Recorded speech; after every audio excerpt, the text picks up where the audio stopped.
本视频是由良心无节操的每日语音公众号小白测评赞助播出。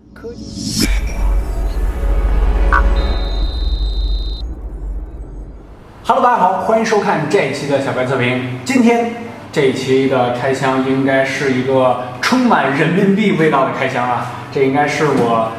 开过最贵的应该一次了吧？对，应该是最贵的。这一套东西呢，应该是售价在2万人民币。这次是2017年的 MacBook Pro。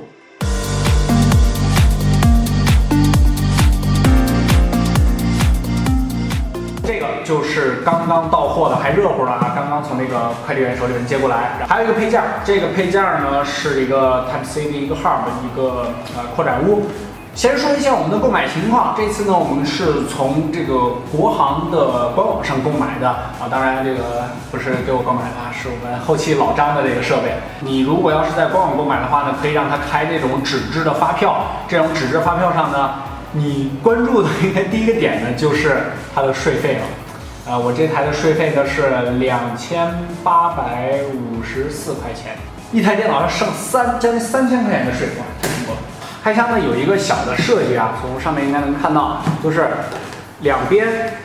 然后往上一掰，然后它这个盒子呢会自动的这个弹出来，有一个这么一个小设计。如果你要是在这个外边买呢，所谓的说这种原封原盒之外呢，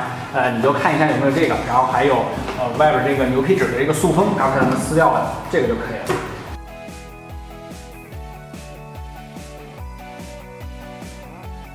反正我们这个是选配版本啊，然后加了一个760块钱的显卡，把它的显卡呢从之前的2G 提升到了4G，然后型号上也有一个改变，具体我忘了啊，放一张图片在这里。总而言之加到一起呢是19000多吧，然后加上这个配件差不多2万块钱的样子。好，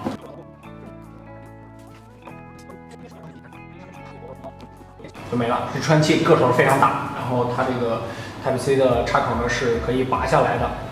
跟上一代的没有任何区别。OK， 我们现在呢是把这个电脑呢给整个开机拆出来了。整体在外观上呢，这个2017年的这个 MacBook Pro 呢，跟上一年的呢，其实这个工艺啊，还有就是设计上呢，没有任何改变，应该是这个模具呢都是同一套的模具。这次改变呢，其实主要就是里边的这个配置方面，最大的就是大家关心的这个处理器方面，第7代的 Cray 系列的这个处理器。今天这个快速体验的主题呢，我主要是想跟大家说一下这个 Touch Bar 的版本与非 Touch Bar 版本的选择，因为我发现就很多小伙伴买不买这个电脑啊，这个选择已经这个纠结大家已经比较少了啊。主要呢就是出了这个小屏幕之后，然后大家要不要选这代小屏幕的版本，因为这个在价钱上差的还是挺多的啊。所以说很多小伙伴问我有没有必要。我现在呢来告诉大家具体的它们的差别是什么。这个可能在苹果的那个它的这个官网上呢，就是它的技术知识里面才有，然后那个官网上呢并没有特别或者说特别显著的地方标注。第一个差别就是电池方面。Touch Bar 的版本与非 Touch Bar 的版本呢，就是非 Touch Bar 版本电池要稍微大一点。Touch Bar 的版本呢，由于它上边啊这个要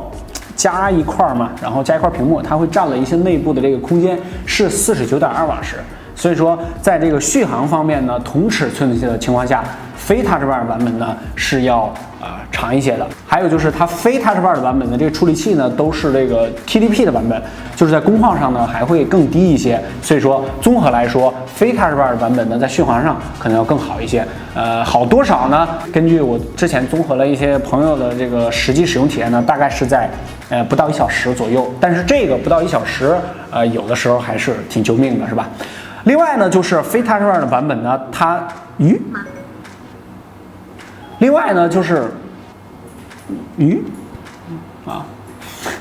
另外呢，这个非 Touch Bar 版本呢，就是在音频上呢有一些缩水，就是它只有2个麦克风，而这个带 Touch Bar 版本呢会有3个麦克风。第3个呢，非 Touch Bar 版本呢，它的内部的散热的风扇只有1个，来自这个国外的 iFix 的这个拆解图可以看到，它只有1个风扇。然后带 Touch Bar 的版本在散热上呢可能会更好一些，有内置的2个风扇。第4个呢，就是在接口上了。我们这个是15寸的，它会有4个 Type-C 的接口，然后在左边的这2个呢是全速的，13寸的上面要大家注意一下，然后左侧的那2个呢是全速的，然后13寸的这个非 Touch Bar 的版本呢，它只有2个，所以说那2个是全速的。至于这个包括触控板呢，包括键盘啊，就是这些呢，在去年的那个期视频中呢，我已经跟大家聊过了啊，就是超大的一个触控板，确实是我个人非常喜欢啊。然后整体的这个布局上呢，跟这个老的或者是15年之前的这个 MacBook Pro 呢没什么太大差别。在这个屏幕方面呢，这一次的2017款跟2016款呢也有一些差别，就是